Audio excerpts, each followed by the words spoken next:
Sure.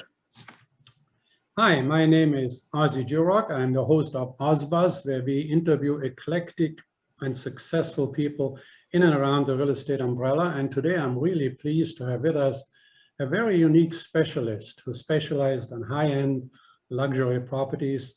His name is Baxter Welch. Welcome, Baxter.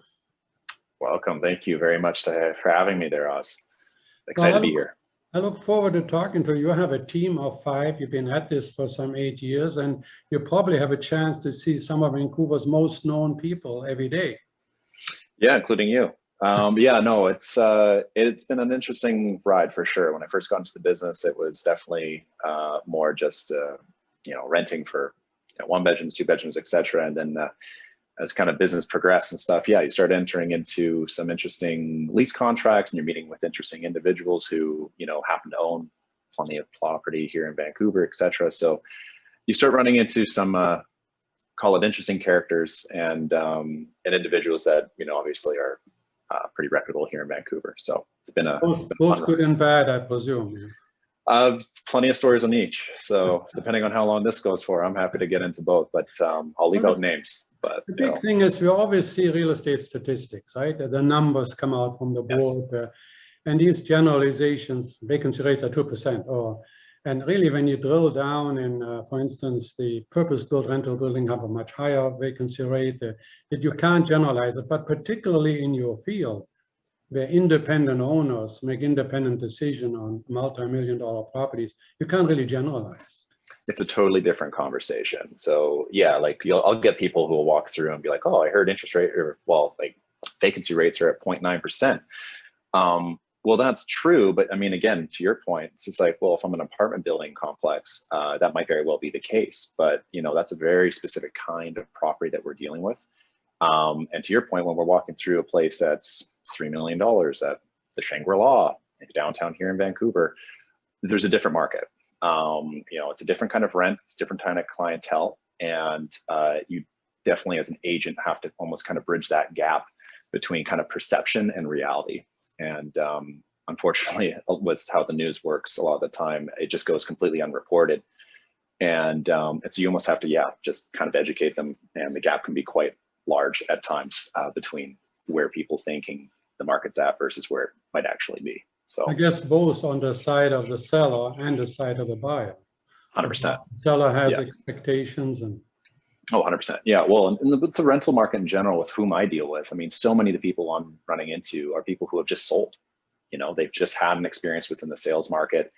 It's their first time renting, and they have no idea. Bless them. But they're just, it's like, okay, well, how does this all work? And whether that's walking them through an application or trying to wrap their head around spending $5,000 to $15,000 a month for a nice unfurnished accommodation here in downtown Vancouver, for example, or in any of the other kind of closer by jurisdictions. So it's a process. Yeah. So it's of course clearly you have to, if you're dealing with exclusive properties, you're also looking for the tenant to be a special kind of tenant. There's nothing worse than a tenant from hell in any kind of a property, but particularly at the upper end, I guess. Yeah, I tell clients all the time, I'm essentially a brita filter. So relationships work with the owners is that you want to make sure that you're incentivized to bring in, someone who you would rent yourself, right? And if you have a bad experience or something like that, or if you skip on the checks or the diligence, you're just going to eat it, and you're taking such a big risk with it. So, when people are asking you to fill vacancies for a property that's worth $2, $3, $4, $5 million plus, you really take that with a certain level of responsibility and trust, and understanding that it's your job to ensure that people who are moving in are gainfully employed, have great credit, are financially viable, have references, and you really want to make sure that that's done properly. So yeah, it is a process every time. Everything's different, and you run into a lot of characters in that process, as you can imagine. That might not necessarily be a good fit for the home. And I can't tell you how many times I'll run into clients, and unfortunately they've already had a rental experience, and I walk in and they say, well, they seemed like a nice guy. But as I say, it's like, look, I don't get paid to say, well, he seemed nice. I have to make sure that I have a diligence file filled out every time. You know, so there's a different just process in general with that whole thing. Well, and that's the key. To me, there's nothing like, you know, for the rent to get it now and then have a huge problem later is silly. I'd rather keep the place vacant.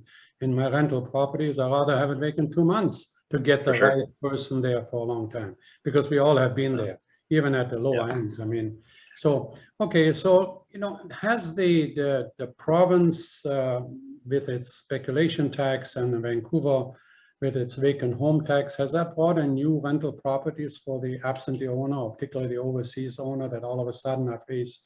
I mean, on a $5 million house, the 3% vacant home tax, if you don't have a tenant for 6 months, well, that's $15,000. And then if you add a speculation tax of maybe 2%, all of a sudden you have a $25,000 bill, plus your property tax, plus your common area costs, and so on. Yeah, it's funny how quickly that asset starts turning into a liability once the government starts putting in their into their policies.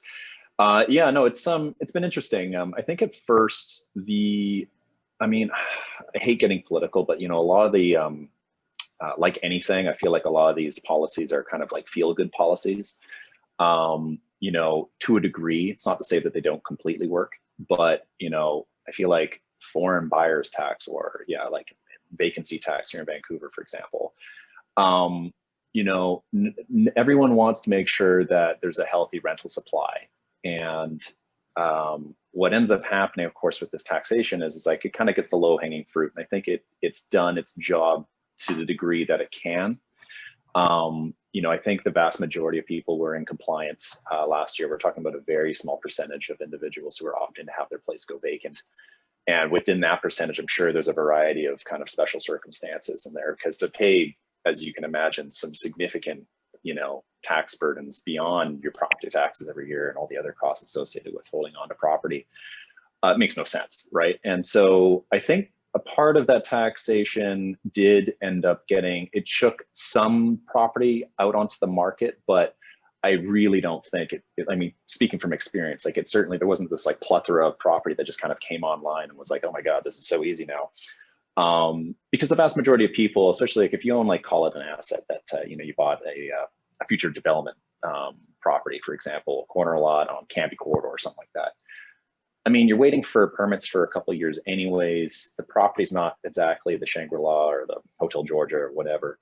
And so because that's the case, you know, why would you have it vacant, right? You might as well have somebody in there.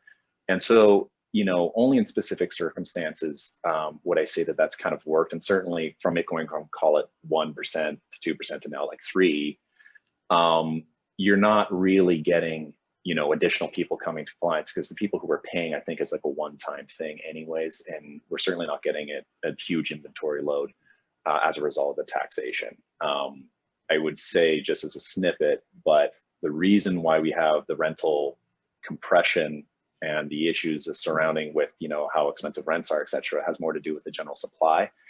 You know, it's not like you and me who buy property and like opt to rent out their places. It's the reason why rents are so high. It's just there's not a lot of rental supply, right? You know, and same at the upper end, right? In the luxury end, for sure, right? It's just like, you know, it's not like a bunch of people who bought $5 million condos. It's like, oh, that's why rents are high, because I mean, we're talking about rents that are so beyond, you know, the normal, like, you know what I mean? Like, it's like I rented something out the other day. It's $13,000 a month. You know, to the client, that makes complete sense, because I mean, the asset's $4.5 million, and you know, for the tenant, you know, it's all relative, and things worked out well, and you know, made sense to them. But that's not, you know, when you're reading like, oh my God, rents are so high, and you know, the charts are going up.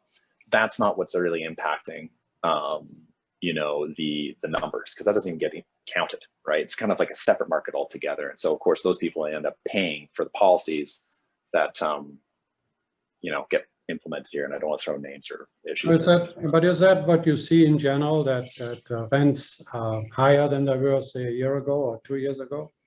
Or about that's actually a great question, because it's oh man, we're just diving in.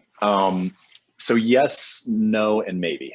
There's basically really depends on what product you're dealing with. So for example, studios and one bedrooms, and again, I hate just bringing in just downtown Vancouver, but it's just seems to be like everyone knows it, so we'll just use it. You know, anyway, so yeah, so basically just 1-bedrooms and studios, for example, last year, you saw a massive exodus. You definitely saw plenty of people figure after the pandemic kind of got rolled out, you know, wow, this is a really tight space. And if I'm living, I mean, with a spouse or something like that, and you guys are both working from home, that is a very different dynamic, you know, all of a sudden that you're having to deal with. And so, yeah, we saw plenty of people like leave the city, you know, tertiary markets like Maple Ridge, Salt Spring, Sunshine Coast. I've been to all those places, and I can tell you, you know, in the long run, you know, it'd be interesting to see how they might crunch that in the November, December, January kind of thing.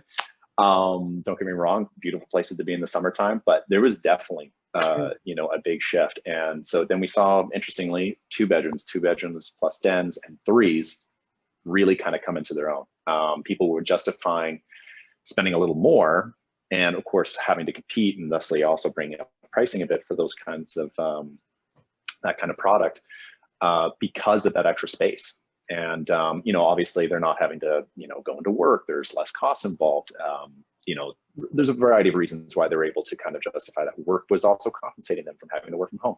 There's tax benefits as well for that kind of thing. So that's also kind of caused that trying to drive up for bigger size spaces. And for ones in studios, you saw lots of vacancy last year. And even today, it's still not recovered. It's coming back, certainly, especially since the kind of the phase 3, the local rollout here with the you know, vaccination policies getting to a certain level. Fantastic, but there's still and then it's area specific around UBC or any kind of a school. The vacancies are larger, and of course it's not the same. But at the upper end, would you say that rents have gone up? Let's say in the Shangri-La you mentioned, let's say it's a $5 million property. Was any marked difference between last year, this year, or simply property by property? It's, you know what, it's been pretty, I would say, for using the Shangri-La as an example, I would say that's something that's been pretty neutral. I feel like, you know, furnished versus unfurnished is a much different conversation to be had there, because the dynamics of the pandemic really start kind of like showing them, you know, like showcasing itself. So I would say neutral on the high end, but like for high end houses, so for example, on the west side, there's been a massive compression. And so no one can get a west side house. And, you know, it's that has to, I mean, I can get into that, but there's, depending on the kind of product. Foreigners wanting that, or is it locals getting that? Or? Locals, 100%. Yeah. It's an interesting dynamic, but basically what we've seen with this sales market is, you know, you're fully aware of. But in Vancouver, you know, in the last while, it's certainly been a much stronger sales market. And, you know, the rental market and the sales market are very correlated in the sense of like what people are looking for doesn't really change. So for example, West Side homes are bigger spaces. People considering houses and not having to deal with elevators, etc. Have definitely come into its own, and you're seeing people who are selling product that would usually be within the rental you know, pool, after spending years in it and renting it out, but not necessarily having a market that might justify liquidating. Now we're at that stage, and so we're seeing products selling. So think of it like there's like a total pool of inventory right here, right? And now we're kind of eroding the amount of inventory that would normally be within this, you know, total inventory list. And then, and here's what's interesting. What's happening is now you're getting people who've sold, right? We have clients that we've been selling for, we have clients that we've been purchasing for, and it's been very frustrating depending on what kind of product you're buying, because there's just like a big laundry list of people who are right outside the door when things come up for sale, etc. And it's frustrating because it's like, depending on what it is, you want it. Anyways, so what ends up happening is that when you sell a home and you're looking for something, call it in the same neighborhood, etc., same-ish product, you're thinking in a normal sales market, okay, I'll just sell something and I'll purchase something. Not a problem. Well, it is a big problem right now because there's not enough inventory that pops up. And so when you're looking for something and you've just sold, well, you're not going to risk the completion, right? So now you're like, oh, cool, shit, I'll just rent.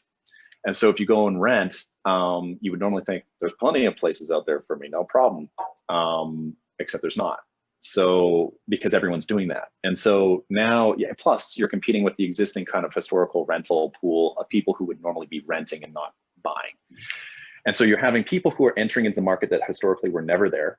You're having like a reduced inventory load for a variety of reasons, but one of them obviously being a very strong sales market. And now you have a real pinch. And now that that's happened, when you do list things, you're often getting premiums for your West Side homes right now, just using the West Side as an example. Yeah, something more contemporary designed, you're going to get lots of people showing up. None of those kind of like, pre 1940 style homes that are probably going to be redeveloped, etc. Lots of people looking for that kind of like so relatively you mentioned newer. furnished versus unfurnished. So I presume the furnished one sometimes is the short-term rental, or and the vacant unfurnished is long-term. Well, what is the average length of time? Is there such a thing as an average length of time? There is. I mean, anecdotally, but from my almost 8 years of experience here at the brokerage, I can tell you that furnished rentals, by their nature, are obviously shorter term in general. I would say they're probably between 3 and 8 months on average.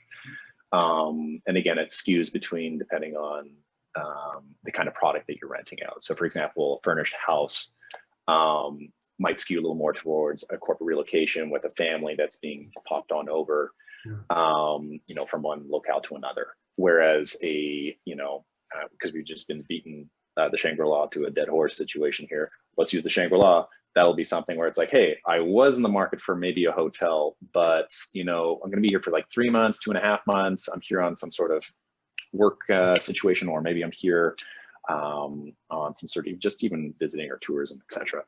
You're going to justify basically that longer term, but without having that issue where the hotel rates on that nightly would be so much astronomically higher that I can go with there. So you really are dealing with two kind of different individuals. And so that's what you're going to run into. So 3 to 8 months, I would say on average, what you're dealing with exceptions, of course, being shorter term, where you're going to lose that to Airbnbs, Verbos, hotels, etc. And the longer term being kind of outside that normal range for people who are looking for longer term stays. But well, then Vancouver has really stopped the Airbnb unless you live in it yourself. Yes. Right? So that has also put on into the short-term rental pool. What about the longer term? If somebody wants to rent 2 or 3 years, what is the desire from the owner? Are the owners mostly looking for short-term rentals, or is there such a thing as a generalization? Or? It depends on the owner. Like if this is your own asset, so for example, like you're living in your own home and you're having to go and for whatever reason be away for an extended period of time, you're going to want to, you're usually dealing with a shorter term, requirement. And, if that's something that you're gone for short term, then you're trying to rent for short term, if you're gone for longer term, etc. Whereas people who own multiple assets, so, homes that they've purchased that, for development or just general capital appreciation, etc. You're going to deal with people who are looking for longer term requirements in general. Unfurnished homes, minimum terms can be 12 months. No one moves into a square footage of north of 2,000, 3,000 square feet with the idea they're going to move out in sort of 12 months, with rare exceptions. And so a lot of time now, especially with the tenancy laws and how they've changed since this new government's come in. And again, I could speak to this for hours. And I could just, bore you on this whole thing, but it is interesting if you get into the weeds with it. But the short of it is that now you're getting people who are now looking to lock in for multiple years, way more so than we've had historically.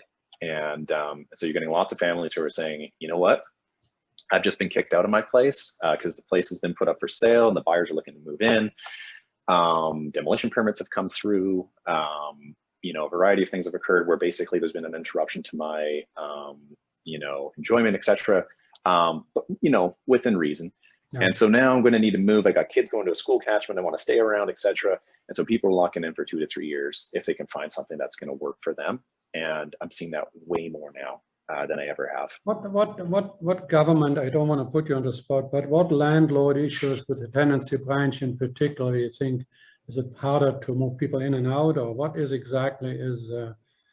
What? I think we should do a part 2 series. I think a totally different thing. If you want to have me back on, because honestly, like it's doing this for 8 years and seeing actually how the rules have changed over time, and every year there's always some input here or there, etc. But I think as many of your viewers know, there definitely is, I think, a rightful biased towards the idea that, you know, it is much more tenant centric here in British Columbia. And unfortunately, the policies that the government puts in place, it's kind of a one size fits all situation, which I think is a big problem, because there are loopholes and other circumstances that, using the exact same rules, can basically, when applied then, can basically run into a much different result, and or certainly an adverse one that I personally would see unfair or you know, not justified. And the thing is that I think the policies need to come more in line with understanding that developers and landlords are your best friend in a situation where you don't have enough rental supply.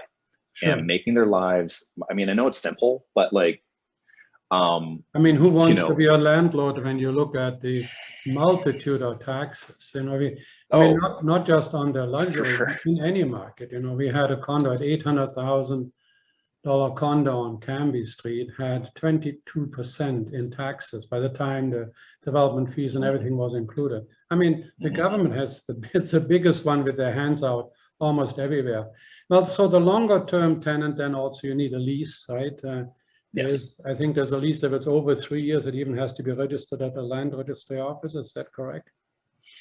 You know, we've never had to do that. We typically don't enter into leases beyond 3 years, with very, very few exceptions. And the reason is just because, you know, we want to lock, you know, for our clients, we want to make sure that we keep the asset in good shape at all times, right? And when we find qualified individuals, that's great, etc.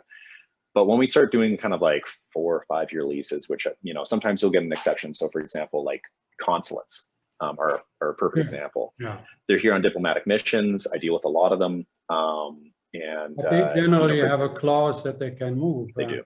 I know I helped the German consul twice, 2 consuls move into, you know, very expensive surroundings, but they have to have a clause in where the owner takes a chance with a month's notice. It's just there's the typical consulate stuff is actually a 60-day one, which I always find funny, because it's actually in the event of basically Canada, whatever the country is, severing diplomatic relations, that they get to terminate the lease, which is like, okay, well, I think we're gonna have bigger fish to fry if that's a problem, right? You know, but so the whole idea of the lease, I laugh at that.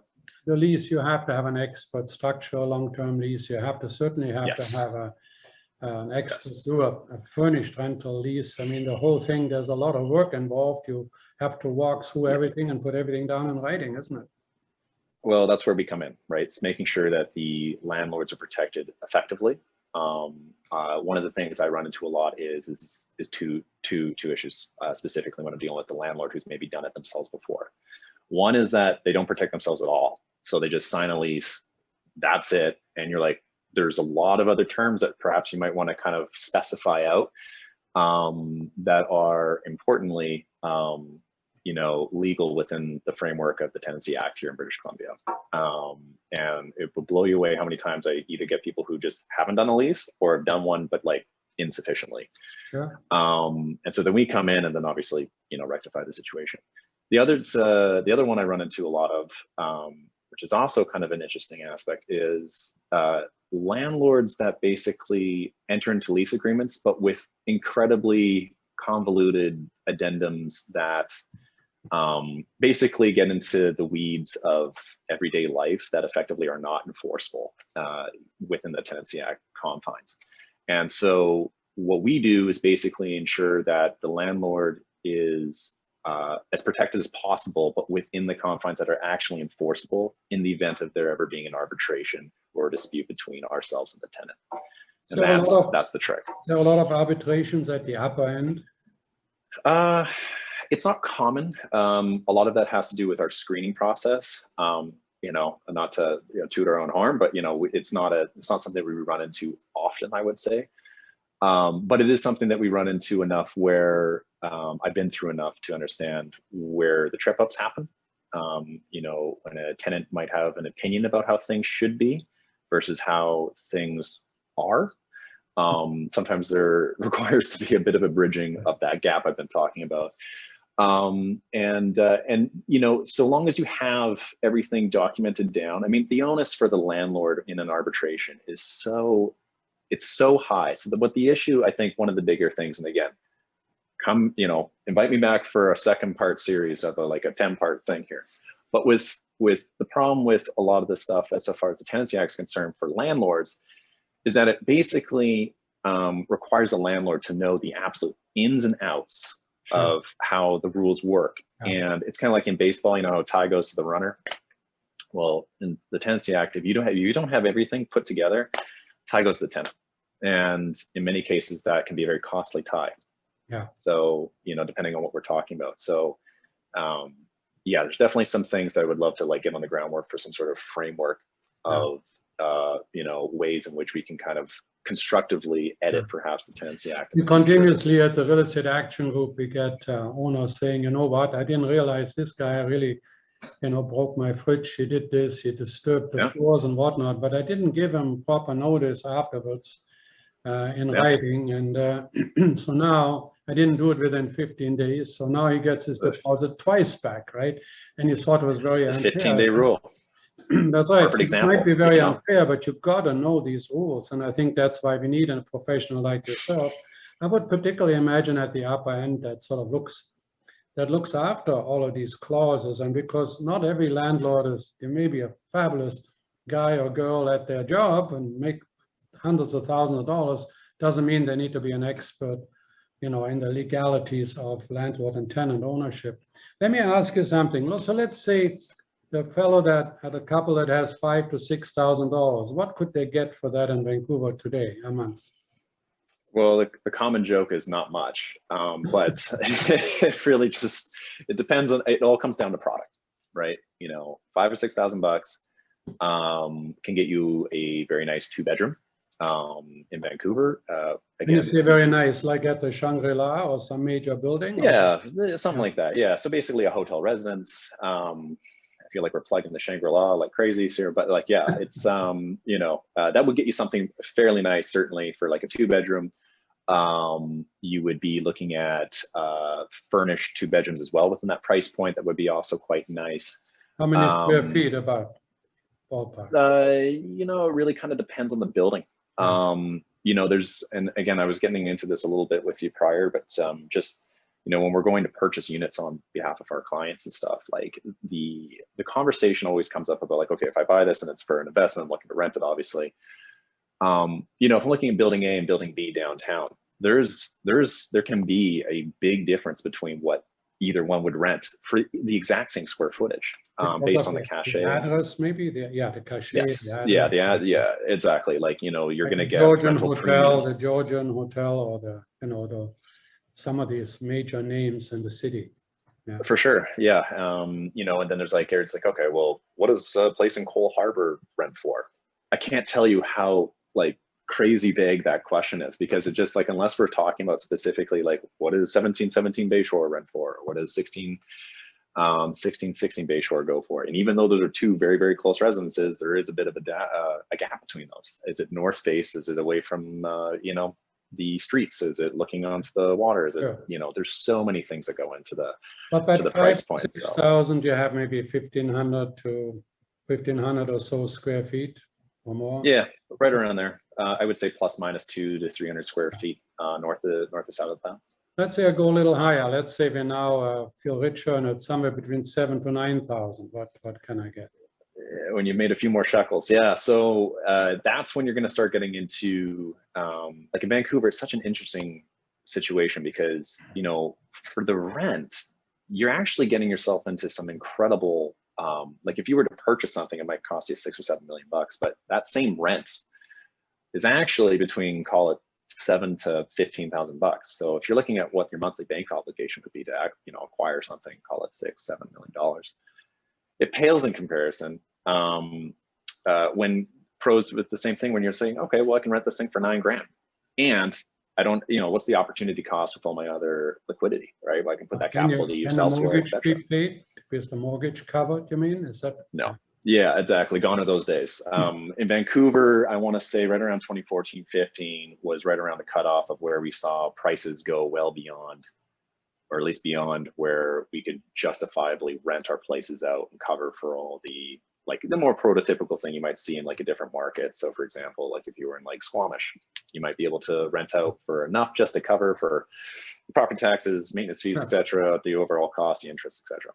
But in Vancouver, the market is very, very different. And so much of the rental these days, people aren't buying just to rent those things out. They're renting for a variety of other reasons, but it's not because they're purchasing primarily with the idea of just their cash flowing, because they're not.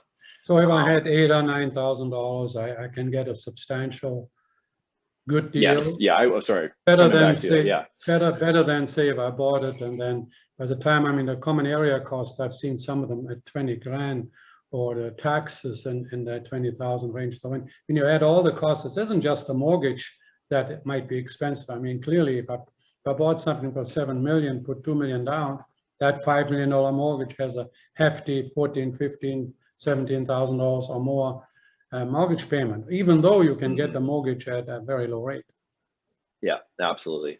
Yeah, I think with 8 to 12 grand, you're pretty much at the top end of the unfurnished rental market in Vancouver, with exceptions. But for the most part, I would say that's kind of the top 20% of the market. You so give me something spectacular that just don't call the building, but what have you seen that somebody spends $10,000 a month on, or $12,000? And what is it, 3,000 square feet or more? Or yeah, well, a lot more than that. So, I mean, Vancouver leases I've done pretty much top out right around $40,000. You know, you'll go. I mean, actually today, 40,000 a month. Yep. Really? Yep. What do you get for 40,000 a month?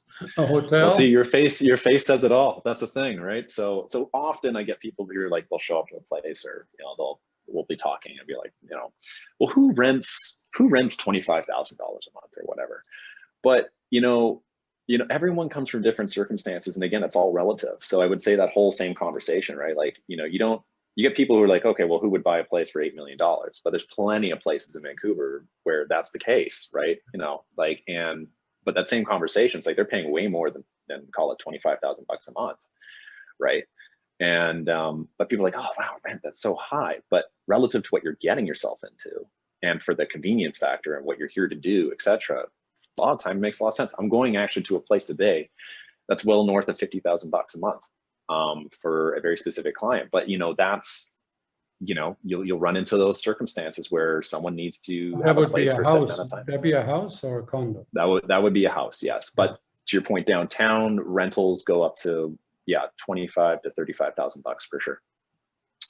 At the very high end, we're talking 4,000 plus square foot hyper private residences. Typically furnished, etc. So yeah, that's more in the kind of a range where you're getting yourself into at that stage. So, and on the west side, I saw some houses advertised in the $12,000 to $13,000 a month range. They're pretty nice looking houses. Yeah, those same homes are $5 to $7 million, right? So it's just, again, it's like now, interestingly, those rents have actually moved up. So what I was getting into before with that whole rental compression thing, using the west side, but like a decent residence in a great locale inside the west side is definitely going for, I would say, a 20% premium north of where it would have gone before the pandemic. You're having this strong real estate market, you're having this drive to higher square footages, you're having this drive to having non-stratified property. There's a bunch of factors at play, but it's all shooting rents up. And again, it's not a super compelling pitch for the owners at the time, but certainly, I think it is indicative of where renters are willing to pay to get themselves into something, and that's what we're seeing. Do you have, just like in the buying market, do you have multiple offers on rentals? Yes. So that's another thing. Actually, I mean, again, we'll put that on the phase 3 of the multi-part series here. But yes, one of the things with rentals that most renters don't know is that, just like anything, you can bid on it. And let me tell you, when I have 5 to 10 people showing up at a place, in Hillcrest or Riley Park or Heather Park or Douglas, etc., I let them know. So it's like, I don't want to break your heart. It's a first come first served basis, but my duties to my landlord or to my client who owns the home, and ultimately I want to make sure it's a mixture between getting the highest amount rent we can, but at the same time, of course, making sure that we're not sacrificing any quality in the tenant in order to achieve that. I've never run into a owner who's willing to kind of do that, be like, yeah, let's go completely terrible people, but let's get as much as we can. No problems will ever come of that. But I'll let them know. And, the reason is because, if this is the home you want to be in, I don't want to get to a point where I tell you, sorry, you weren't approved. And then you tell me, well, I would have paid more. Yeah. So I'd far rather just say, hey, tell me what you're willing to do, and I will at least bring that to you. And if you lose, it is what it is, but at least you're not going to sit there kicking yourself saying, oh, well, we could have gone more. Yeah, because certainly on the buying side, the multiple offers are over, it's sort common. And everyone knows it. But and the interesting thing in condos, and these are not luxury condos, but the condo market statistics in June show a 12% lower inventory, but only against last year. Actually, the inventory is almost 1,000 units more than it was in 2018. So when you look sort of over 4 years, in my OzBuzz blog, I put in usually those kind of numbers over 4 years. So you have an idea that you don't compare yourself towards the COVID time, which was a mad time last year. There was no reality. But if you look at 2019 and 2018, you get a good idea as to where the market is. Maybe in the final thing is, so the guy or the girl that come in at 10 or 12,000 a month, are they essentially, I forget the short-term rentals, because they have a real reason. They're here for 6 months or 5 months, or the students are studying, all this kind of thing. But say for the 1 year plus, what kind of people are there? Murderers. No, I'm kidding. They're good people. They're basically they're a mix. So you're going to get people who have sold, as I was mentioning. That's very common right now, who are looking to either purchase something that they have fine right now. The market's not giving that to them, so they're going to put their capital to work elsewhere in the meantime and rent. 2, you're getting people who are building, and that's actually really common, where you're having essentially they bought a lot, but they're going to be like, okay, well, that's 2.5 years. So now they're going to look to lock in something and ensure that they can hold them through.